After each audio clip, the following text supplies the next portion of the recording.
All right, hey, well, video 4, we're moving along here. We just got to put it back all we just got to put it all together. So, from here we can hop back right to pretty much where we started in the first video on this line right here, and where we're asking the user, "Hey, how many hamburgers are you going to order?" And then the user puts in their answer. And then after that, we want the computer to output the nutritional information of each hamburger. Now, something that I should mention here really quick is that when I put this space after the colon, so that when the computer runs and the user enters their input, their number is going to occur a space after the colon. It's going to look kind of nice like that. So that's the way it'll look in the program, and so that's why I leave the space there. And it's important to know that when the user inputs their value, like 5 or 4 or whatever it is, and then they press enter, the program is automatically going to output a new line. I'm fairly certain it'll output a new line. So we don't need to account for the new line after the user input. And if you're like, hey, what is he talking about? I guess just hold off. We'll see in a little bit what I mean. Um, Pretty much it means like, hey, when are we going to use that system outprint ln, and when are we going to use the system outprint, and when are we going to put in those backslash n's and stuff like that, which gets a little tedious. But pretty much we're just going to start doing some system outprints. So this is going to be system outprint, and it's going to be each, right, and I'm just going to do a regular print, and I'm going to break it all up. You'll see what I mean. We'll do each hamburger, can't type, each hamburger has, I'm a little, OCD, I want my hamburger to be uppercase. Each hamburger has, and then we'll stop there, and we'll do plus, and we'll do grams of fat, I'm just going to put this as a place marker, and then start it up again, and then write the G of fat, comma, space, and I'm going to end my thing right there. Do a new one, system outprint,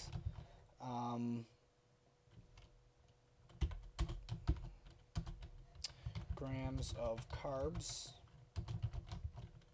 grams of carbs. Oh.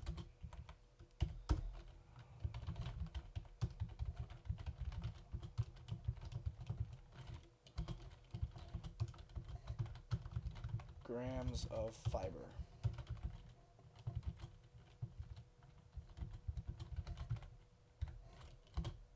Oh, no space.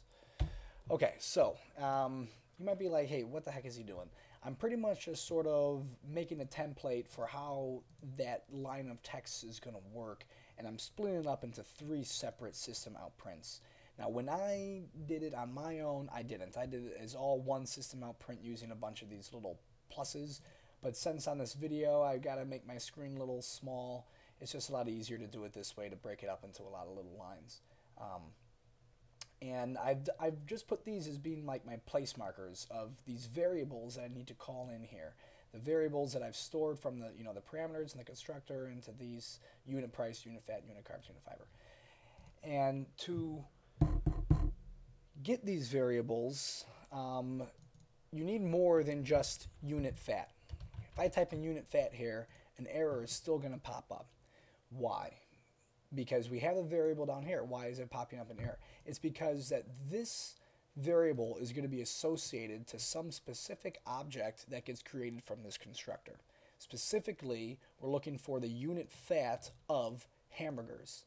So when hamburger object gets made, it has a fat value, 9.0, and then that gets stored into the unit fat variable for the hamburger object, which would be different than the unit fat variable for the salad object, and different for the other objects, which is the power of the objects, that you only need 4 variables, okay, but you can use these same 4 variables to store data into an unlimited amount of objects without having to write 4 new variables for each object. You just have them all kind of share the same variable. And the way you can access specific variables of particular objects is by addressing the object in question before the variable name. So in this case, I would write hamburger, which refers to the hamburger object, different from hamburgers, which was, that input value, hamburger, and I'm going to put a dot between the two,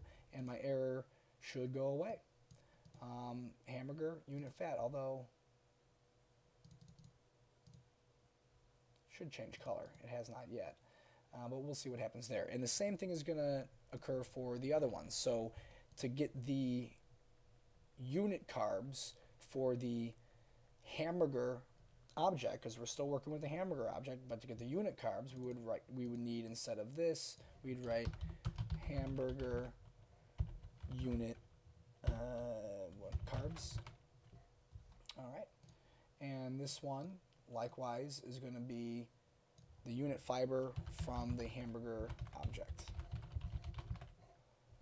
There we go, and all my colors get put in. This should be a G, hamburger, and all my colors get put in. Nice. The colors are the same as they are down here. Unit fat being a member variable, bright green. Hamburger being a static variable object. It's an object, but it's still a static variable, and it's totally legit to use here because I'm referring to the static variable in the same method that the static variable has been declared in. So we are kosher. So we're good on that. And what I'm going to do here is, before I go any further, I'm going to just go ahead and run the program and see what happens. So I'm going to go ahead and press run. Bada bing, slide this little guy over here, enter number of hamburgers. There's that space. You see how I left that space after the colon? So I think they put 4 in the example. I press enter, and as I said, the program will automatically feed a new line, so I didn't need to account for the new line, and it'll write each hamburger has my 9.0 grams of fat, my 33.0 grams of carbs, and 1.0 gram of fiber, which is exactly how we want it to look.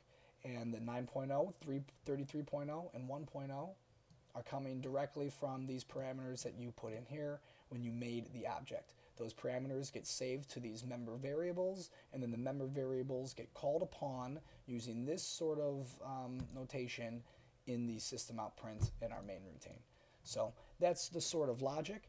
And then we can start up again right there. Now this, at the very end here, what I want to have at the very last line of text, which was the 1.0 grams of fiber, this one I do want to have be a print line, so that when we continue our code, it takes us right back down here. And what would our next line of code be? It would be a system out print, like this, enter number of salads, right? With the colon, with the space, and with the little guy here. However, something that I'm going to do is I'm going to put a new line at the very beginning right here. Now, why am I doing that? That's because in our program, this was a print line function here. So that's going to take our cursor down to this position right below the E right there.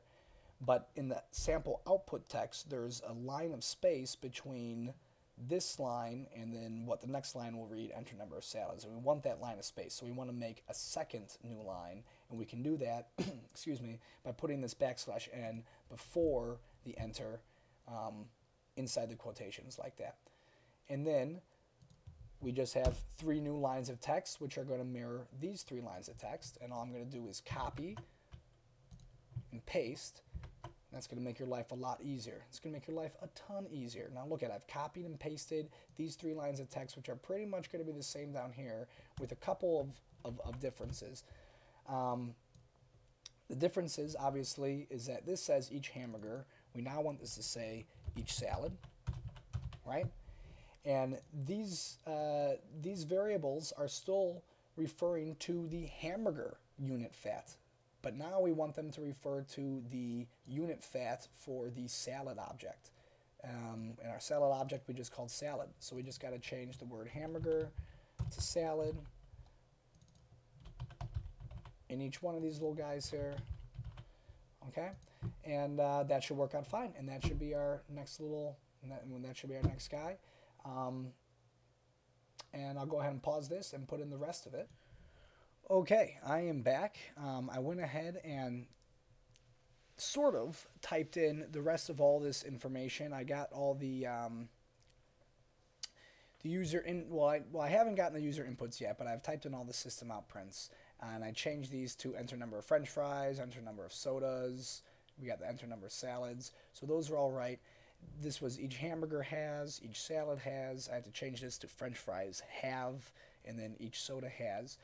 And I'd already changed the hamburger unit fats to the correct salad unit fats here, but I left the hamburger unit fats the same in the bottom two examples. And I did this because I want to illustrate a great tool in NetBeans and Eclipse. And Microsoft Word is the find and replace tool. And let's say you had to do this 10 times, it would be a real hassle to go through and change all these variables. Or if each one of these little segments had 12 variables that you needed to change. I mean, that's really time consuming.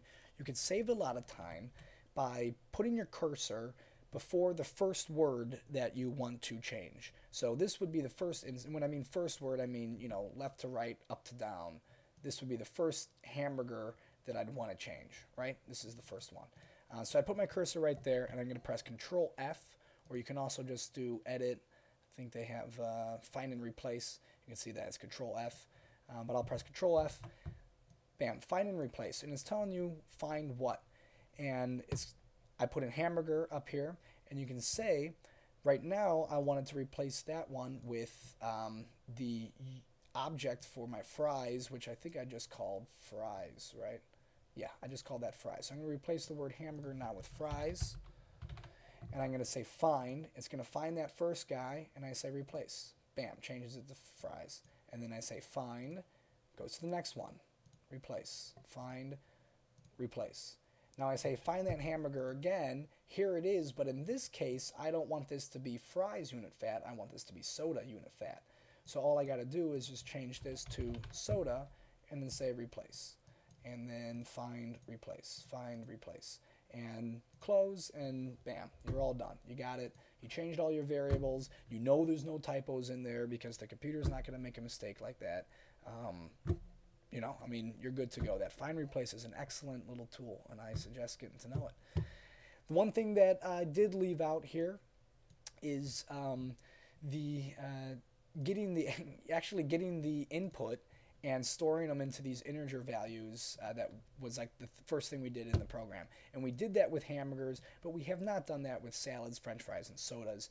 So that would happen right here in these little spaces. Salads is equal to input next int, just like the other ones, right? Okay, oh, little glitch, but I paused it. I just went ahead and put in the rest of them, so now we have those scanner inputs right there. And this should really be the bulk of the program. We're not totally done yet because we need to output the price, and I'll get to that in the next video. I got to cut this one off right now, and we'll do video 5, which will wrap everything up. All right.